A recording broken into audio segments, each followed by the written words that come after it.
For this video, I'm going to talk about two brief stories, and the stories really all tie into the topic of this video, which is status quo versus intuition. Following what society wants you to do and what's considered more likable and acceptable versus following your own heart and basically your own passion and what truly, you know, lights your soul on fire. And to talk about that, I'm going to be referencing music from the 70s. Some people may know these people. I'm going to reference other ones. Maybe you might not know them that well, but that's totally fine. And I cannot use copyrighted music. If you're a YouTuber or if you know the whole copyright thing with YouTube, you know I can't do that shit. So I'm sorry. I can't put the music in the videos, or if I do, it's like I think it's kind of like illegal for me to like record that audio or some shit, but I'm not doing that. I don't want to do that. I'll leave the links into all the stories or the music or any of that stuff in the description below. So, yeah, let's do it. I can definitely tell from the Billboard Hot 100 and from what's currently popular music in the world right now. I can clearly see, what's the difference between, songs that, hit the top of the charts, ones that get close, and ones that don't even chart in general. So, yeah, there's certain music that people want to hear or stuff that's more popular, and maybe that's stuff that people don't want to hear and stuff that's also not as popular. But today, I'm going to be discussing both and two groups from the 70s. These two groups had a really big hit and exploded them into the mainstream, but they also had a song or two that were not as popular and kind of gave them a bad rap. They were songs that were misunderstood and misperceived by the public. So I'm going to try to talk about both of those. Starting with this group, the Osmonds. This group consisted of, at first, 4 brothers, ended up being 5, and then 6, and then their sister came along, but I'm going to talk about the main 5. Donnie, Jay, Merrill, Wayne, and Alan. Those 5. Those were the 5 brothers I'm talking about, and their other siblings came in the show business later on, but they had their big hit, I believe, in 1970 or 1971, known as One Bad Apple, and it was number 1 on the Billboard Hot 100 and number 1 here in the US for, I believe, 5 to 6 weeks. That song exploded them into the mainstream, and it was huge.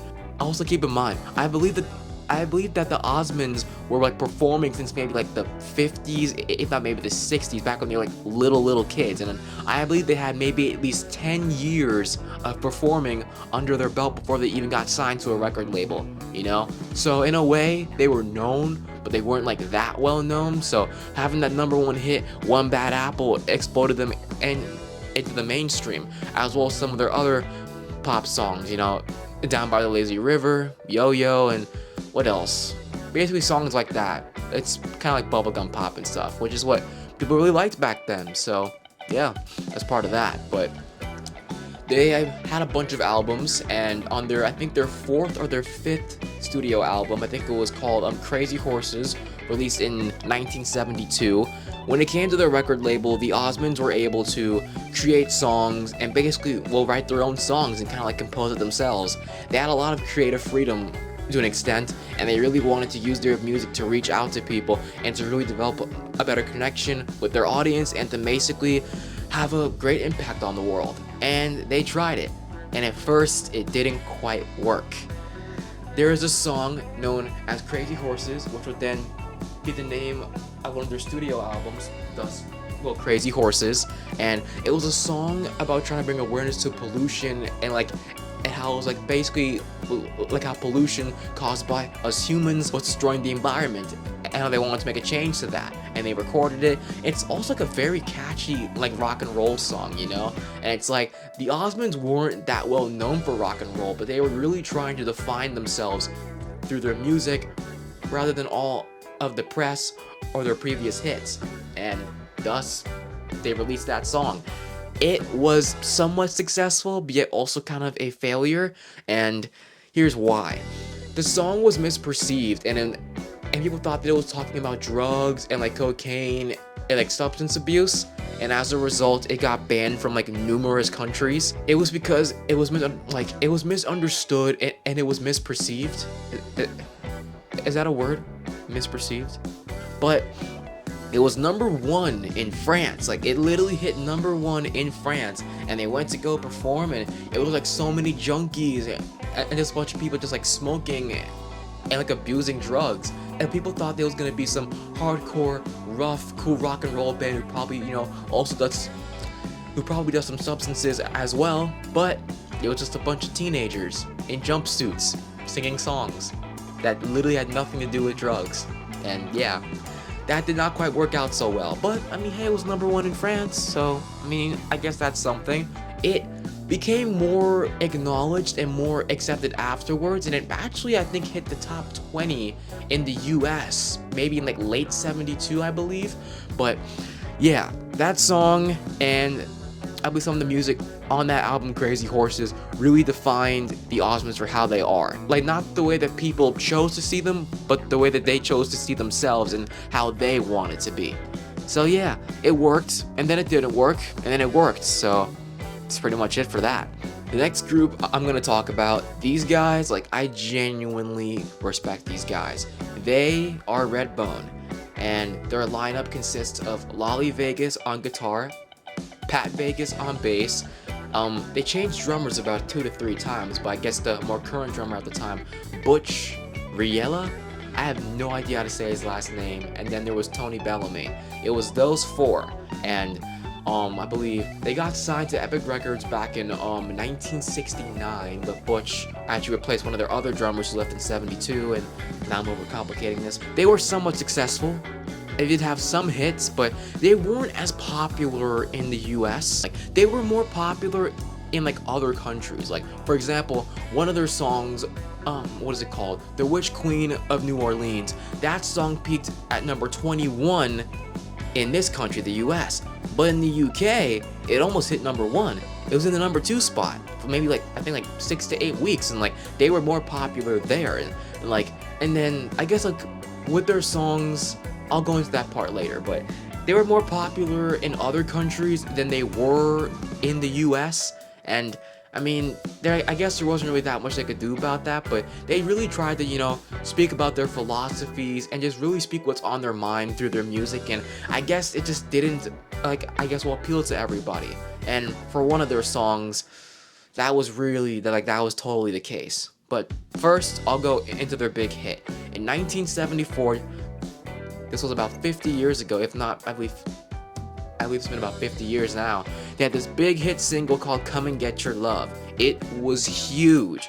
I believe it got certified gold by the RIAA. I believe it also sold well over 1 million copies, and it was one of the best-selling songs of like 1974. Like, it was very, very popular, but I mean, it's a song about love and romance. I think a lot of songs like those could probably hit the charts. So maybe in a way with that song, maybe they probably went into status quo a little bit. I mean, maybe they're just like, fuck it, nice song, catchy, let's do it, and that song was very, very popular. And I think by like the end of the year, I think it peaked at number 4 for like, I believe like the most like popular songs of that year. And this was off of their album known as Wovoka. I believe it was their 5th studio album, and I believe on this album there is another song, the song that I'm going to talk about, which didn't quite work out that well, but in a way it did, but then it didn't. This is a song known as We Were All Wounded at Wounded Knee. And this is the song talking about the Wounded Knee Massacre, which I believe occurred in South Dakota on the Pine Ridge Reserve, I believe sometime in the 1890s, and it was a bunch of Native Americans in a tribe wiped out by the 7th Cavalry, which I believe was a group of US troops. And there was some information I did read into, and it was something about somebody firing first and then them not stopping doing some ritual that they were doing for their Native American culture, but hundreds of them got wiped out. Somewhere maybe between 200 to 300, I'm going to guess.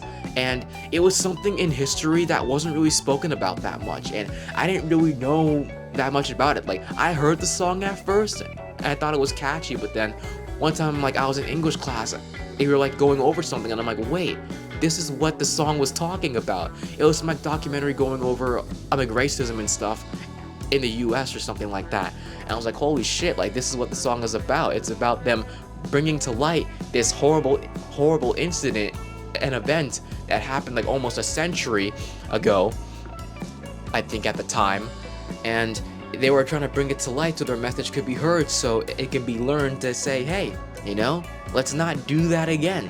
And Epic Records / CBS Records, the label they were signed to, did not like it. They didn't like it. They really did not like it at all, and they didn't really want it to be released. Like, they didn't want it to be released to the public, and they didn't think that it was gonna make them look good or the record label look good. So as a result, that did not work out so well, and it did not chart in the U.S. period at all. But there's a story that I was watching on YouTube, and the bass guitarist who was also singing lead for that song, I believe, printed out a bunch of copies of that record and then brought it with him to Europe. And then people heard that music and they loved it. This song did not chart in the US, but it peaked at #1 in the Netherlands. Like, keep that in mind. Like, the Netherlands fucked with that song. They loved that song. They thought it was great. But America, the home soil in which they are from, they didn't like it at all. Or maybe they probably wouldn't have liked it. So as a result, it got shelved and it didn't chart in the US.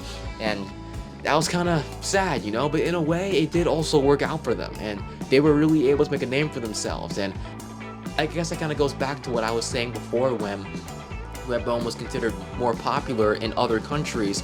But, and when it came to America, people didn't really like them that much. Or they did like them, but not all their music was as popular. I think maybe they had 3 or 4 hits hit the Billboard Hot 100, but I think that was probably it for them in the US.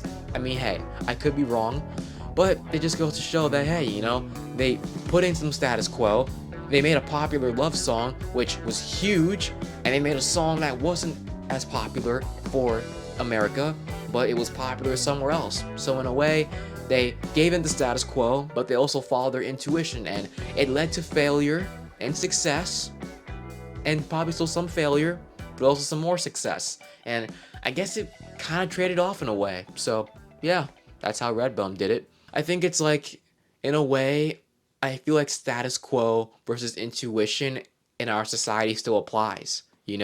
Like, I'm constantly being told, hey man, go to college or you're gonna be a bum, or like, get a girlfriend at this time, get a house by this time. It's just like, dude, like, sometimes some of that shit doesn't always matter. To an extent, maybe it might, but to another extent, maybe it won't, And it's like, I feel like status quo versus intuition is still something that we go through in the world that we live in. But seeing those guys 50 years ago doing what they did and not being defined by their record labels and not being defined by how the public saw them and how they chose to follow their own heart, it gives me hope, Like, I feel like it gives me hope that I can do my own thing and do the things that, like, I want to do. And, like, I may, it may not always work 100%, but there will be some people who get it and some people who don't. And, like, seeing that unravel and unfold, like, that gives me hope. And hopefully that gives you guys some hope too.